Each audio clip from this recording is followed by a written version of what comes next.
आप देख रहे हो उत्तराखंड एक्सप्रेस। मैं हूं आपके साथ मेनका चौधरी और बुलेटिन की शुरुआत करेंगे कोरोना की अपडेट वाली खबर के साथ। प्रदेश में प्रवासियों के कारण कोरोना के केस में अचानक बढ़ोतरी देखने को मिल रही है। बुधवार को कोरोना के 3 नए मामले सामने आए। बुधवार को दून, अल्मोड़ा, हल्द्वानी में 3 केस मिले। वहीं अब प्रदेश में कोरोना संक्रमितों की संख्या 72 हो गई है, जिसमें 47 मरीजों ने रिकवर किया है और 1 मरीज की मौत हो चुकी है। वहीं इस समय प्रदेश में 24 केस एक्टिव हैं।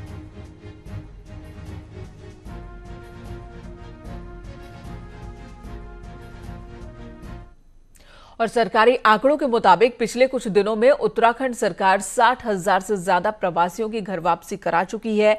इनमें से 80% लोग पहाड़ में लौट चुके हैं, लेकिन कोरोना संक्रमण के मद्देनजर पहाड़ में इन्हीं जिलों में कोरोना के टेस्ट न के बराबर हो रहे हैं।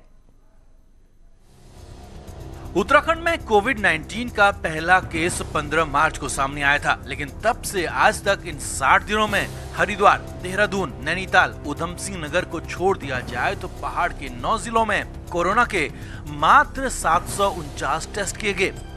उत्तरकाशी जैसे जिले में करीब 4 तो पौड़ी और अल्मोड़ा में 2-2, चंपावत, रुद्रप्रयाग, टिहरी, बागेश्वर, चमोली और पिथौरागढ़ जिलों में ये औसत 1 सैंपल प्रतिदिन का बैठता है। और विडंबना ये है कि इन्हीं जिलों में सबसे ज्यादा प्रवासी लौट रहे हैं। जानकार कहते हैं कि ये बेहद चिंताजनक हालत है।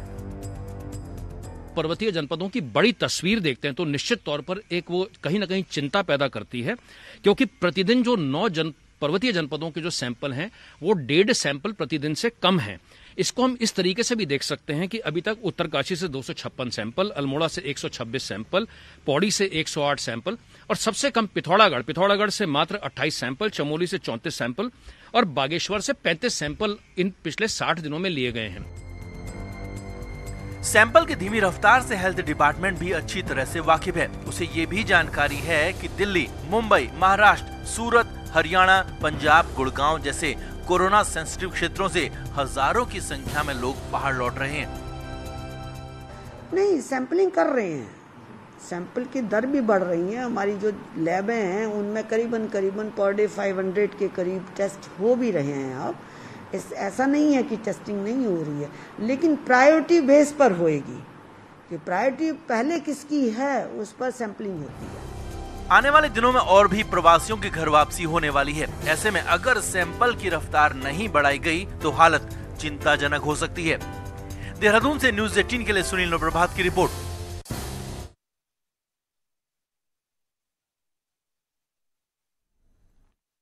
और इस वक्त हमारे सहयोगी सुनील नवप्रभात हमारे साथ देहरादून से जुड़ चुके हैं। सुनील, एक तरफ प्रवासियों की घर वापसी हो रही है, तो जो खतरा जिसकी हम लगातार चर्चा कर रहे थे कि जब बड़ी संख्या में लोग आएंगे तो कोरोना का खतरा भी बढ़ेगा, और वही इस वक्त सच होता दिख रहा है।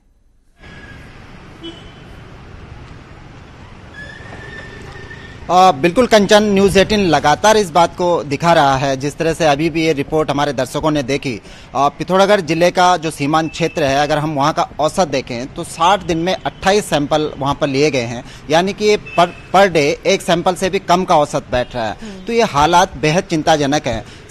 पलायन आयोग की रिपोर्ट कहती है कि 60,000 लोग पहले ही उत्तराखंड में आ चुके हैं, खासकर इन 9 पहाड़ी जिलों में। और जो अभी वर्तमान में जो सरकार लगातार ला रही है, घर वापसी कर रही है प्रवासियों की, सरकार का भी दावा है कि 60,000 लोग इस बीच और आ चुके हैं। तो आप ये लगा के चलिए कि 1,20,000 लोग आज की डेट तक उत्तराखंड में पहुंच चुके हैं। क्या वजह है? एक लंबा वक्त लॉकडाउन के दौरान तैयारियां यही होनी थी कि हॉस्पिटल्स के अंदर के इंतजाम पर काम होना था, सैंपलिंग ज्यादा कर सके उसका इंतजाम होना था, रैपिड टेस्ट ज्यादा से ज्यादा हो सके उसका इंतजाम करना था, और वो इंतजाम नहीं दिख रहा है। खासकर गांवों की अगर हम बात करें तो जहां पर बड़ी संख्या में लोग अब लौट रहे हैं, और उनकी अगर टेस्टिंग ही नहीं होगी तो फिर कैसे पता चलेगा कि कोरोना के एक्चुअल नंबर क्या है?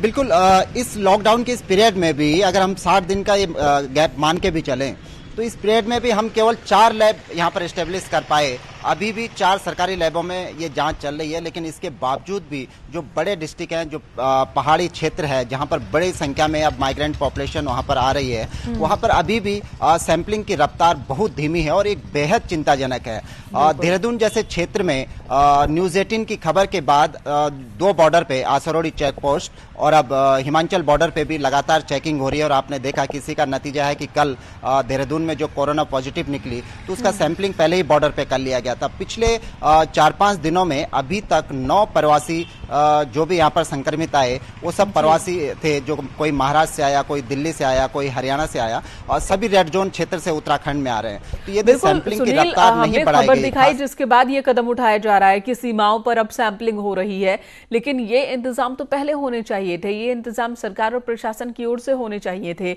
लेकिन अब उसमें ढील देखने को मिल रही है। धन्यवाद इस वक्त पूरी जानकारी देने के लिए। तो अभी तक उत्तराखंड कोरोना के खतरे से बहुत हद तक बचा हुआ था, लेकिन अब तेजी से इजाफा देखने को मिल रहा है कोरोना केसेस में। इधर सोशल मीडिया में मुख्यमंत्री त्रिवेंद्र सिंह रावत के जीवन को लेकर अफवाह फैलाने वाले 4 लोगों को पुलिस ने गिरफ्तार किया है। इन सभी आरोपियों पर पुलिस ने धारा 469, 505, 120B और आपदा प्रबंधन अधिनियम के साथ ही IT एक्ट के तहत भी मुकदमा दर्ज किया है। सभी आरोपियों से पुलिस पूछताछ कर रही है, जिन्हें गुरुवार को कोर्ट में पेश किया जाएगा, यानी कि आज पेश किया जाएगा। पुलिस ने चारों आरोपियों को अलग अलग जिलों से गिरफ्तार किया, जिसमें आरोपी पंकज ढोंडियाल को पौड़ी जिले से, नरेंद्र को पिथौरागढ़ और नवीन भट्ट को श्यामपुर से गिरफ्तार किया गया। वहीं यश रावत को टिहरी से गिरफ्तार किया गया है। देहरादून में पुलिस इनसे पूछताछ कर रही है। पुलिस द्वारा मिली जानकारी के मुताबिक अभी कुछ और लोगों की गिरफ्तारी हो सकती है, जिनसे भी ये जानने की कोशिश होगी कि आखिर उन्होंने सोशल मीडिया पर गलत खबरें क्यों डाली। आपको बता दें, सोशल मीडिया पर अफवाह आने के बाद देहरादून के बीजेपी महानगर अध्यक्ष सीताराम भट्ट ने थाना कैंट में ये मामले की तहरीर दी थी।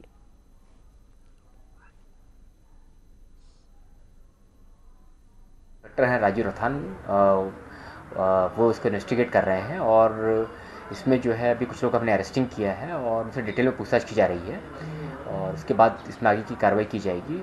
जो भी फैक्ट्स निकल के आएंगे फिर आपको कम्युनिकेट करेंगे हम लोग।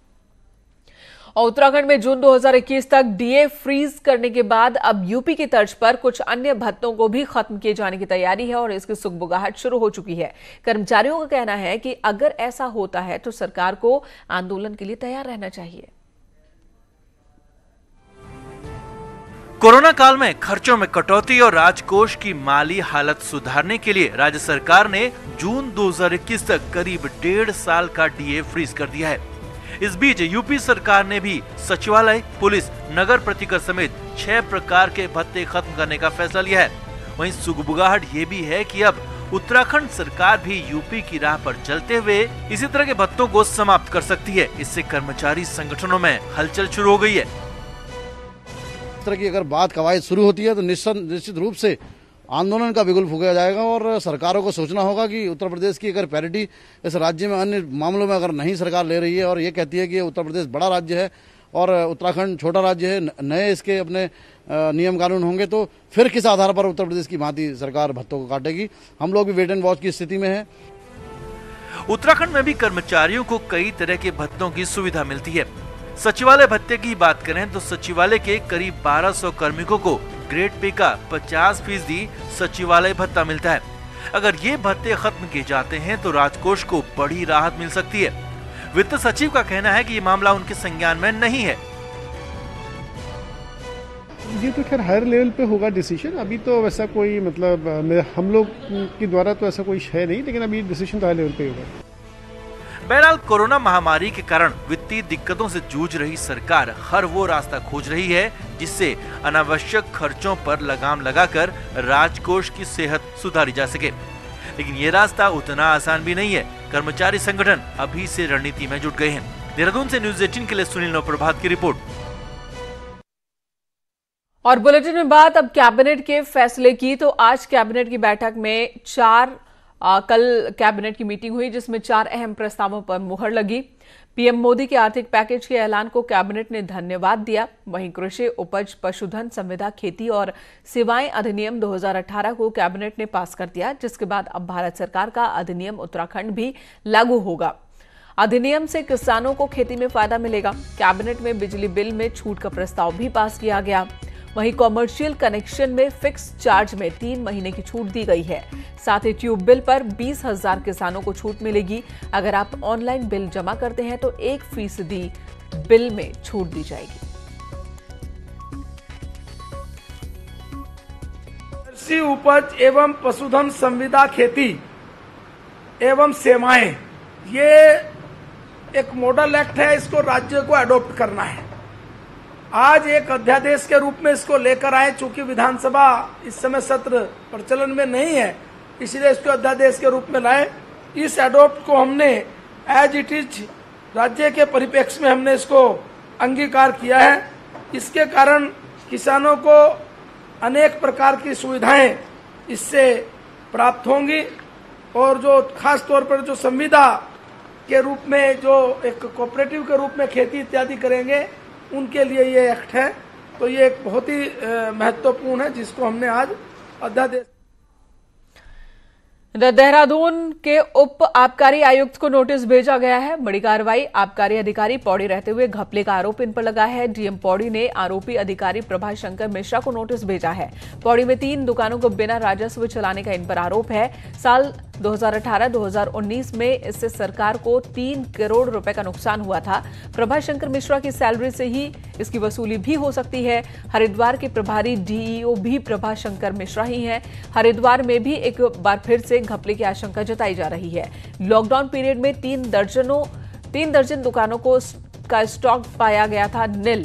तो इस बड़े घपले की यहाँ पर भी सुगबुगाहट नजर आ रही है। बड़े घपले का अंदेशा यहाँ नजर आ रहा है और इसी बीच उन्हें नोटिस जारी किया गया है। नोटिस उनके पुराने मसले को लेकर है जिसमें उन पर आरोप घोटाले का लगा है। दीपांकर भट्ट हमारे साथ हैं। दीपांकर, कल ही आबकारी आयुक्त जो हैं सवालों से बचते दिखे थे और उसके बाद नोटिस भेजा गया।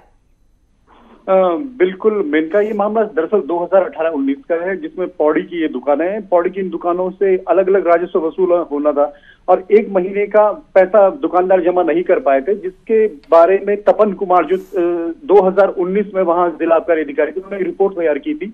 और इस साल जब अभी डीएम वहां पर है धीरज गर्ब्याल, उन्होंने फरवरी 2020 में आयुक्त को एक लेटर लिखा कि जो वसूली होनी है लगभग 3 करोड़ रुपए की, वो वसूली प्रभाशंकर मिश्रा से होनी है।